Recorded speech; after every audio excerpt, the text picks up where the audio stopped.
Arabic கலாசாலையின் மூத்த உஸ்தாதும் உயர்கற்கை பிரிவு தௌரத் ஹதீஸ் பிரிவுடைய தற்போதைய பொறுப்பு உஸ்தாதுமாக இருக்கக்கூடிய கண்ணியத்திற்குரிய உஸ்தாத் உக்கைல் ஹசரத் அவர்களை அன்போடு இவ்விடம் அழைக்கின்றேன். அஸ்ஸலாமு அலைக்கும் வரஹ்மத்துல்லாஹி வபரகாத்துஹு. அல்ஹம்துலில்லாஹி ரப்பில் ஆலமீன் வஸ்ஸலாத்து வஸ்ஸலாமு அலா அஷ்ரஃபில் அன்பியாஇ வல் முர்சலீன் வஅலா ஆலிஹி வஅஸ்ஹாபிஹி வஅத்பாஇஹி அஜ்மஈன். அம்மா பஅத். فأعوذ بالله من الشيطان الرجيم. بسم الله الرحمن الرحيم. والذين يقولون ربنا هب لنا من أزواجنا وذرياتنا قرة أعين واجعلنا للمتقين إماما. صدق الله العظيم. சங்கையான கண்ணியமான உலமாக்களே, கண்ணியமான பெற்றோர்களே, மதரசாவுடைய அதிபர் உபாதிபர் உஸ்தாத்மார்களே, அல்லாஹ் சுப்ஹானஹு வ தஆலா நாம் ஒன்று சேர்ந்திருக்கக்கூடிய இந்த ஒன்று கூடலை கபூல் செய்வானாக. இந்த ஒன்று கூடலுக்காக வருகை தந்திருக்கும் உங்களுடைய வருகையையும் அல்லாஹ் சுப்ஹானஹு வ தஆலா நாளை மறுமையில் உயர்ந்த அந்தஸ்துகளாக ஆக்கி வைப்பானா. கண்ணியமான பெற்றோர்களே, அல்லாஹ் சுப்ஹானஹு வ தஆலா உலகத்துடைய வாழ்க்கையை ஒரு முடிவில்லாத அழிவில்லாத ஒரு வாழ்க்கைக்கு தயார் செய்யும் ஒரு இடமாக நமக்கு தந்திருக்கிறான்.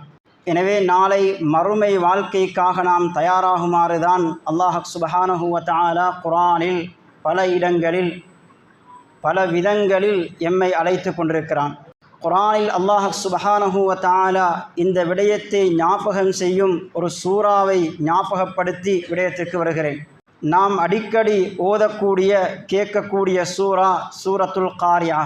அல்லாஹ் இந்த சூறாவிலே நாம் வாழக்கூடிய இந்த உலகத்திலே நாம் சேமிப்பவைகள், உலகத்திலே நாம் வைத்து கொண்டிருப்பவைகள், காண்பவைகள், இவைகளெல்லாம் எந்த நிலைமைக்கு செல்லப் போகிறது, நீங்கள் என்ன செய்ய வேண்டும், எங்கு வரப்போகிறீர்கள் என்பதை அழகாக அல்லாஹ் சொல்லி முடிக்கிறான். அல் காரியாத்து மல் காரியா, திடுக்கிட வைக்கும் நிகழ்வு அந்த மறுமை நாளின் நிகழ்வு. மல் காரியா, திடுக்கிட வைக்கும் நிகழ்வு எது? வமா அதராக மல் காரியா, திடுக்கிட வைக்கும் நிகழ்வு எது என்பதை நபியே உமக்கு எது அறிவித்து தந்தது? 3 தடவை அல்லாஹ் சுப்ஹானஹு வ தஆலா இந்த உலகத்தின் முடிவை ஞாபகப்படுத்துகிறான். கண்ணியமானவர்களே, அதை ஞாபகப்படுத்திவிட்டு இந்த உலகத்தை பற்றி அல்லாஹ் சொல்கிறான். எந்த உலகத்தை நீங்கள் பார்த்து கொண்டிருக்கிறீர்களோ இந்த உலகத்துக்கு என்ன நடைபெறப் போகிறது? உதாரணத்துக்கு அல்லாஹ் இந்த சூறாவிலே 2 விடயங்களை மாத்திரம் சொல்கிறான். ஏனைய அனைத்து படைப்பினங்களையும் இதை வைத்து நீங்கள் முடிவு செய்யுங்கள். ஏனையவைகளை பற்றியும் அல்லாஹ் தனித்தனியாக பேசியிருக்கிறான்.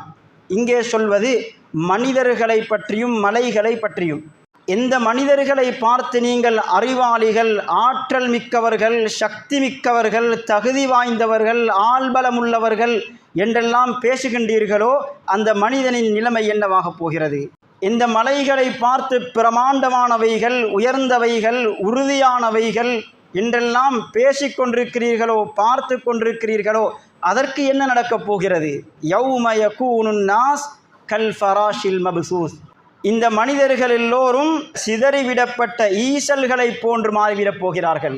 அல்லாஹ் இந்த மனிதனை ஈசலுக்கு ஒப்பிடுகின்றான். அன்றைய நாள் எந்த மனிதனை பெரும் அறிவாளி என்று சொன்னீர்களோ அறிவில் மிக பலவீனமான ஈசலுக்கு அல்லாஹ் ஒப்பிடுகின்றான்.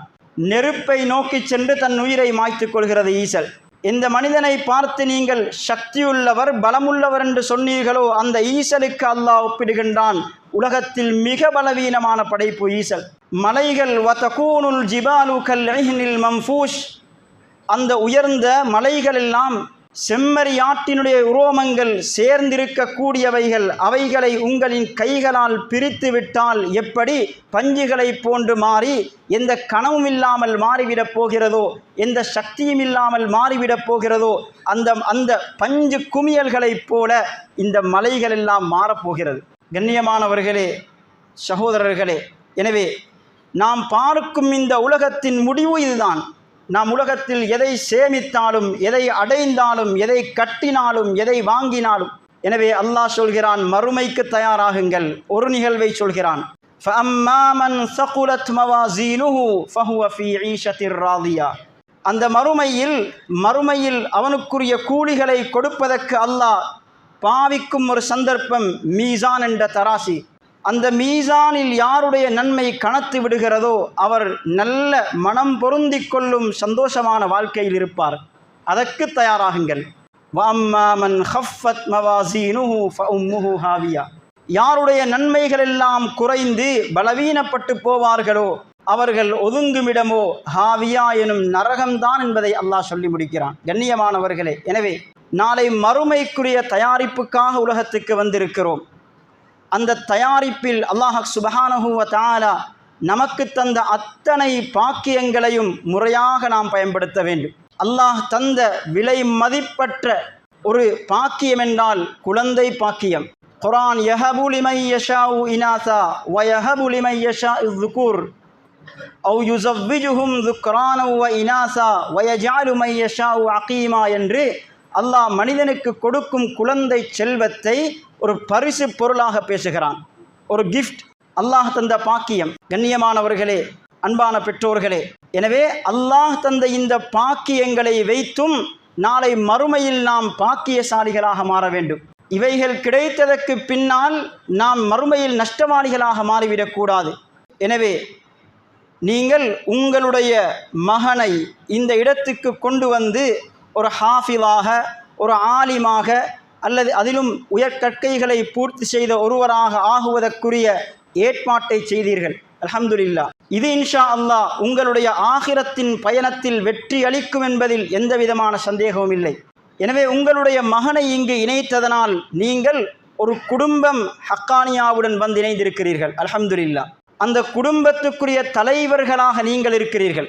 எனவே தலைவர்களாக இருந்து ஒரு குடும்பத்தின் தந்தையாக இருந்து இன்ஷா அல்லாஹ் அந்த குடும்பத்தை முழுக்க சுவர்க்கத்தில் கொண்டு போய் வைத்து அழகு பார்க்க வேண்டிய ஒரு கட்டாயத்தில் நாம் ஒவ்வொருவரும் இருக்கிறோம். எனவே கண்ணியமானவர்களே, அந்த அடிப்படையில் தான் இந்த ஹக்கானியாவுடன் இணைந்த ஒவ்வொரு குடும்பமும் இன்ஷா அல்லாஹ் சுவர்க்கத்தில் உயர்ந்த பாக்கியம் மிக்க குடும்பங்களாக மாற வேண்டும்.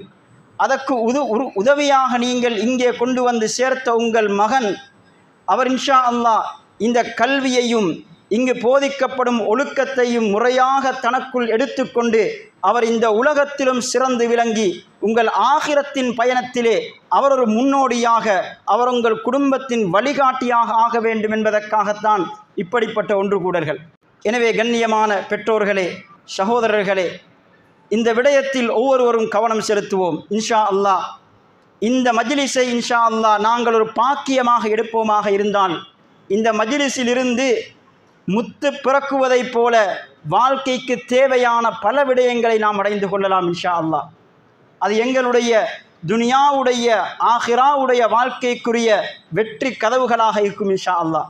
அந்த ஹஜரத் இப்ராஹிம் அலைஹிஸ்ஸலாம் அவர்களுடைய ஒரு குடும்பம், அந்த குடும்பத்துடைய தலைவர் ஹஜரத் இப்ராஹிம் அலைஹிஸ்ஸலாம் அவர்கள் அல்லாஹ்வை சரியாக புரிந்து அந்த குடும்பத்துக்கு சரியான ஈமானை கொடுத்து சரியான பாடங்களை படித்து கொடுத்து நல்வழிப்படுத்தியதனால் அல்லாஹ் ஒரு பரக்கத் நிறைந்த குடும்பம் என்பதாக குர்ஆனில் வர்ணிக்கிறான். நாம் ஒவ்வொரு நாளும் அத்தஹியா தோதும் பொழுது பரக்கத் செய்வாயாக என்று கேட்கும் பொழுது யாரை போல அந்த இப்ராஹிம் அலைஹிஸ்ஸலாம் அவர்களுடைய குடும்பத்தார்களுக்கு நீ பரக்கத் செய்ததைப் போல என்று சொல்கிறோம். பரக்கத் செய்யப்பட்ட குடும்பம், அவர்களின் பெயர் நாமம் இன்று பரக்கத்தான பெயர் உச்சரிக்கப்பட்டு கொண்டே இருக்கிறது. அவர்களுடைய அமல்கள் இன்று ஹஜ்ஜில் செய்யப்பட்டு கொண்டே இருக்கிறது. அவருடைய அந்த குர்பான் இன்று உலகெங்கிலும் கொடுக்கப்பட்டு கொண்டிருக்கிறது. கண்ணியமானவர்களே, அது பரக்கத்தான வார்த்தைகள், அது பரக்கத்தான நாமம், அது பரக்கத்தான செயற்பாடுகள், பரக்கத்தான அமல்கள். எனவே எங்களுடைய குடும்பத்தையும் இன்ஷா அல்லாஹ் ஒரு பரக்கத்தான குடும்பமாக இந்த பூமியிலே விட்டு ஆகிரத்திலும் உயர்ந்த பாக்கியம் மிக்க குடும்பமாக ஆக்கலாம் இன்ஷா அல்லாஹ். எனவே துஆ கேட்கப்பட்டதைப் போல இபாதுர் ரஹ்மானின் அடியார்கள் கேட்டார்களே, ரப்பனா ஹப்லனா மின் அஸ்வாஜினா வதுர்ரியாத்தினா குர்ரத அயுனின் வஜஅல்னா லில் முத்தகீன இமாமா. யா அல்லாஹ், எங்களுடைய மனைவிமார்களிலும் எங்களுடைய பிச்சலங்களிலும் எங்களுக்கு கண் குளிர்ச்சியை தந்து விடுவாயாக. கண்குளிர்ச்சி என்பது என்ன? மனைவியை, இந்த பிள்ளைகளை ஒவ்வொரு கட்டங்களிலும் அல்லாஹ் விரும்பும் விதத்தில் பார்ப்பது. கவலையான சந்தர்ப்பமா? அல்லாஹ் விரும்பும் விதத்தில் இருக்கிறார்கள். சந்தோஷமான சந்தர்ப்பங்களா? அல்லாஹ் விரும்பும் விதத்தில் இருக்கிறார்கள். பிரயாணமா? அல்லாஹ் விரும்பும் விதத்தில் இருக்கிறார்கள். உள்ளூரிலா? அல்லாஹ் விரும்பும் விதத்தில் இருக்கிறார்கள். ஒரு பிரச்சினை தான் வருகிறதா? அவர்களின் பேச்சுவார்த்தைகள் அல்லாஹ் விரும்பும் விதத்தில் இருக்கிறது. இப்படிப்பட்ட ஒரு துஆவை தான் இபாதுர் ரஹ்மான் அல்லாஹ்விடத்தில் கேட்டார்கள். அதே துஆவை கேட்பதுடன் அப்படிப்பட்ட ஒரு பிச்சலத்தை உருவாக்குவதற்கு இன்ஷா அல்லாஹ் இந்த சந்தர்ப்பத்தை எடுப்போம். எனவே கண்ணியமானவர்களே, இங்கே மிக சிரமத்துடன் தூரங்களெல்லாம் இருந்து களைப்புடன் இங்கே வந்து சேர்ந்திருக்கிறீர்கள். ஆனாலும் அத்தனையும் மறந்துவிட்டு இங்கே இன்ஷா அல்லாஹ் கண்ணியமான உலமாக்கள் மூலமாக பல புத்திமதிகள் சொல்லப்படும் இன்ஷா அல்லாஹ். அந்த புத்திமதிகள் ஒரு 3 பேரின் மூலமாக சொல்லப்பட்டாலும் அது மദ്രஸாவிலே உங்களுடைய பிள்ளைகளுக்கு பாடம் நடத்தி கொண்டிருக்கக்கூடிய, உங்களுடைய பிள்ளைகளின் ஒழுக்க விஷயத்தை கவனித்து கொண்டிருக்கக்கூடிய அந்த 70 உஸ்தாதுமார்கள் உட்கார்ந்து மஷூரா செய்த விடயங்கள் தான் இன்ஷா அல்லாஹ் இந்த 3 உலமாக்களாலும் இங்கே முன்வைக்கப்படும். எனவே இது மദ്രஸா உங்களுடன் பரிமாறிக்கொள்ளக்கூடிய, உங்களுடைய முன்னேற்றத்துக்காக, குடும்பத்தின் எதிர்காலத்துக்காக சொல்லும் புத்திமதிகள் என்பதை மனதிலே எடுத்து பதிய வைத்து கொள்வோம். அத்தோடு இவைகளை எங்களுக்குள் வைத்து கொள்ளாமல் இன்ஷா அல்லாஹ் குறிப்பிட்டு எழுதி கொண்டாவது குடும்பத்தில் போய் மனைவிமார்களுடன் பேசுவோம், கதைப்போம் இன்ஷா அல்லாஹ். சில நேரங்களில் பல தடவைகள் கேட்ட விடயமாக இருக்கலாம், ஆனாலும் ஒரு உற்சாகப்படுத்தலாக இருக்கலாம். எனவே கண்ணியமான பெற்றோர்களே, இறுதி வரைக்கும் இருந்து இன்ஷா அல்லாஹ் இந்த விடயங்களை அழகாக உள்வாங்கி வாழ்க்கையில் பெரிய மாற்றங்களுடன் திரும்புவதற்கு உறுதி கொள்வோம். அல்லாஹ் சுப்ஹானஹு வ தஆலா நல்ல கபூலியத்துள்ள, நல்ல பிரயோஜனங்கள் நிறைந்த மஜ்லிஸாக எம்முடைய இன்றைய மஜ்லிஸை ஆக்கி அருள்வானாக. வாஹிர் தஅவானா அனில் ஹம்துலில்லாஹி ரப்பில் ஆலமீன்.